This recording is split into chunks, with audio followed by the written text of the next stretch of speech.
Here's a finished painting, and I usually start with a little meditation and contemplating and figuring out what I want to do.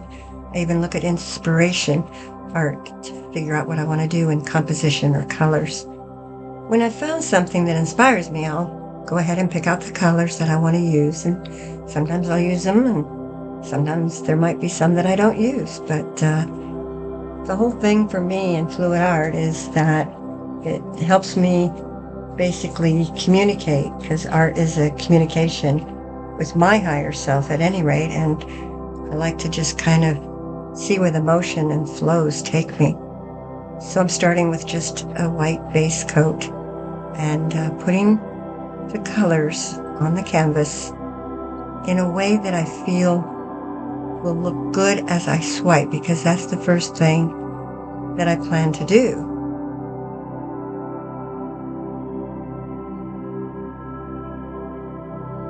I'm just putting the colors on.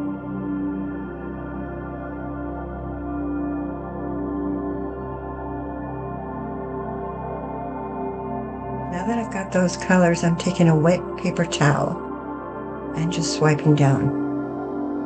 I like using a paper towel for swiping, but there's different ways to swipe. You'll see later I use a palette knife, but I'm starting off with the composition of that inspiration piece, and that's what made me use the swiping. Playing with motion. Now you just kind of go with the flow. These are the arcs that I wanted this whole thing to be a composition of. And so I thought I would start with that burgundy red, but you'll see later that I changed my mind. You'll see. Here I am using a palette knife.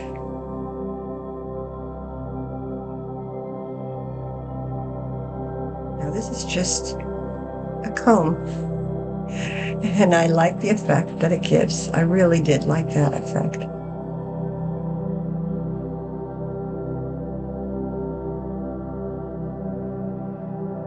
I am trying to cover up all that burgundy that I poured on there. It was just way too much. So here I am trying again to see if I can cover up all that redness.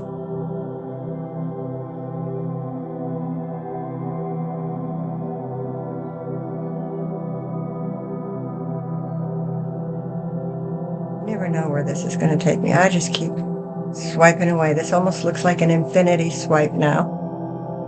At that point, it was just no-go for me. Let's scrape it all. That's okay. There's a lot of paint here, so I just ended up blowing it out, because that seemed to be the way to go at that point.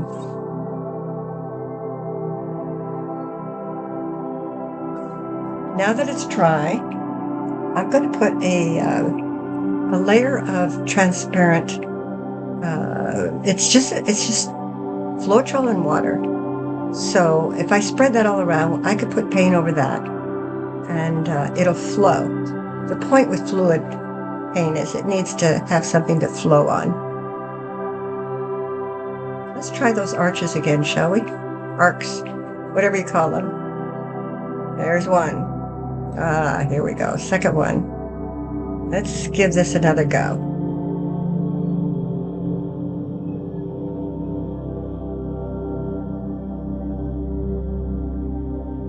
Much better. I was hoping to get cells here, and I did, but it's hard to tell. We're not that close up. Trying the comb. I like the effect. It didn't dry very well, the comb, for me, so you'll see later what I do, but that'll be a later surprise. It's coming up. All right, we're in the home stretch. That's a wet paper towel with paint on it. A little dab will do it. And that's a dry brush for blending. And I'm just gonna blend some of that gold. Oh, had to splatter. Yep, I love splattering. But let's just fix some areas of the splatter that I didn't like. Let's get some of that off with some water spray and swiping. There we go. Get some of that off. And finger painting. That's always fun. When I really want a transparent color going through, I use a lot of the spray water. This is just spraying with a toothbrush paint to make dabs of paint. Now I'm going to use water-based spray paint. It's non-toxic. It was quite a cool find, actually. I didn't even know they made it water-based.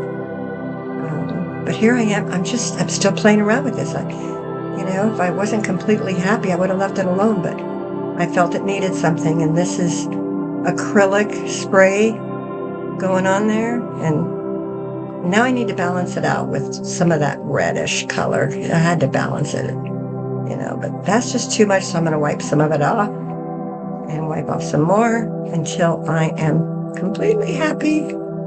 Ta-da! I have now finished this painting.